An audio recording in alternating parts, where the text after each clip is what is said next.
नमस्कार। आज मैं आप लोग के लिए कक्षा 8 से बिहारी के दोहे के प्रश्न उत्तर को लेकर आई हूँ और ये आज मैं आप लोग को बताना पूरे प्रश्न उत्तर को आपको बताऊंगी।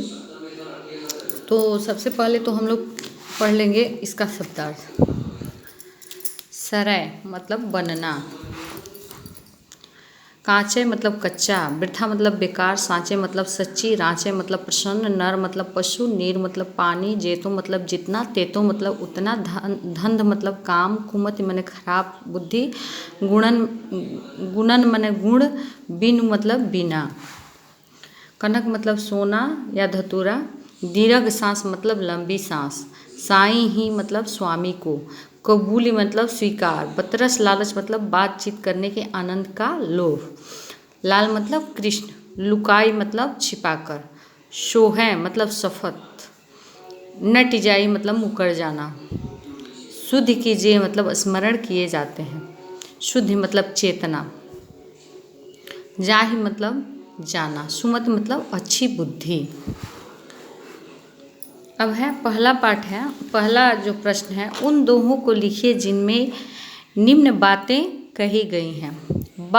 बाह्याडंबर व्यर्थ है, एक इसमें कहा गया है।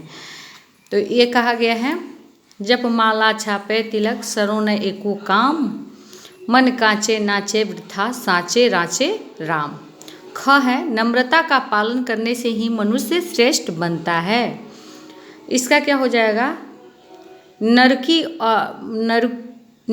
और नलनीर की गति एक एक कर जोय, जेतु नीचो हवे चले तेतो ऊंची होए। तीसरा है, बिना गुण का कोई बड़ा नहीं होता। तो इसका हो जाएगा, बड़े न हूजे गुणन बिनु बिरद बड़ाई पाए, कहत धतूरे सो कनक गहनो गढ़ो न जाए। घ है, सुख दुख समान रूप से स्वीकार करना चाहिए। तो इसका हो जाएगा दोहा जो है वो, दीर्घ सांस न ले दुख सुख साई न भूल, दई दई क्यों करतु है दई दई सुख कबूल। इसको पहले को मैंने बता दिया, अब दूसरे पार्ट से मैं ये लिखा हुआ बताऊंगी। दूसरा पार्ट से है, दुर्जन के साथ रहने से अच्छी बुद्धि नहीं मिल सकती। इसकी उपमा में कवि ने क्या कहा है।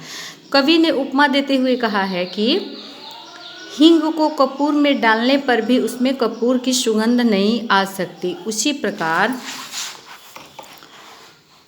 दुर्जन के साथ रहने पर भी अच्छी बुद्धि नहीं मिल सकती। तीसरा है, रिक्त स्थानों की पूर्ति कीजिए। रिक्त स्थानों की पूर्ति करना है, जिसमें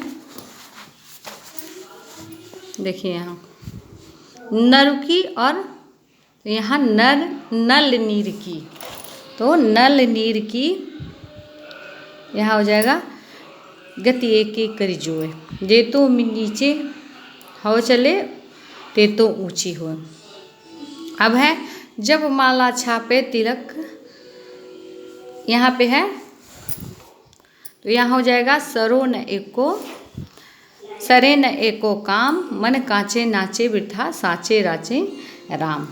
उसके बाद है, बड़े न हूजे गुणन बिनु। तो यहाँ है, बड़े न हूजे गुणन बिनु विरद बड़ाई पाए, कहत धतूरे को कनक गहनो गढ़ो न जाए। इसी तरह ये है, दीर्घ सांस न लेव दुख सुख साई ही न भूल, दई दई क्यों करतु है दई दई सुख कबूल। उसके बाद है पाठ से आगे नहीं, इसके बाद है चौथा, गोपियों ने कृष्ण की मुरली क्यों छुपाई। तो गोपियों ने कृष्ण के साथ बातचीत के आनंद के लोभ के कारण कृष्ण की मुरली छुपाई। वो चाहती थी कि कृष्ण उससे कुछ देर के लिए बात करें, तो किस प्रकार बात करें, उनकी मुरली को छुपा लेते हैं, उसके बाद वो तो मांगने के लिए हमसे बात करेंगे। अब है पाठ से आगे, गुण नाम से ज़्यादा बड़ा होता है कैसे। नाम से कोई गुणवान नहीं होता, और यदि गुण है तो नाम बड़ा हो जाता है। अगर आदमी में गुण होते हैं तो उनका नाम खुद ही बन जाता है, अगर गुण नहीं रहता है तो नाम से कोई भी आदमी बड़ा नहीं बनता है। जिस प्रकार धतूरे को भी कनक कहा जाता है, सोना को भी कनक कहा जाता है, धतूरे को भी कहा जाता है, लेकिन धतूरे का गहना नहीं बन सकता। लेकिन उससे गहना नहीं बन सकता। ठीक उसी प्रकार गुण के कारण ही कोई भी ऊंचा ज़्यादा होता है, नाम से ऊंचा नहीं होता है। कनक शब्द का प्रयोग किन किन अर्थों में किया गया है? कनक शब्द का प्रयोग सोना और धतूरे के लिए किया गया है। हींग और कर्पूर के साथ रखने से सुगंधित क्यों नहीं होता है? जिस प्रकार बुरे आचरण वाले लोगों को सुधारना मुश्किल हो जाता है, चाहे हम जितना ही प्रयास क्यों न कर लें, उसी प्रकार हींग को कर्पूर के साथ रखने से सुगंधित नहीं होता है, सुगंध नहीं देता है वो। उसके बाद है पर्यायवाची शब्द लिखिए। पर्यायवाची शब्द को मैं बार बार बताती हूँ कि शब्द भले ही अनेक प्रकार के हों, लेकिन उसका अर्थ जो होता है वो एक ही निकलता है। तो ये है भव। भव मतलब होता है संसार, नर मतलब होता है मनुष्य, बाधा मतलब कठिनाई, तन शरीर, नीर जल, कनक सोना या धतूरा। इसका संसार, दुनिया, मनुष्य, मानव, कठिनाई, दिक्कत, तन का हो जाएगा शरीर देह, नीर का हो जाएगा जल पानी, कनक का सोना धतूरा। इसी तरह निम्न शब्दों के आधुनिक खड़ी बोली के रूप में लिखिए। अरु मतलब और, जेतो मतलब जितना, तेतो मतलब उतना, हरो मतलब हरण, वृथा मतलब व्यर्थ, गुणन मतलब गुण, बिनु मने बिना।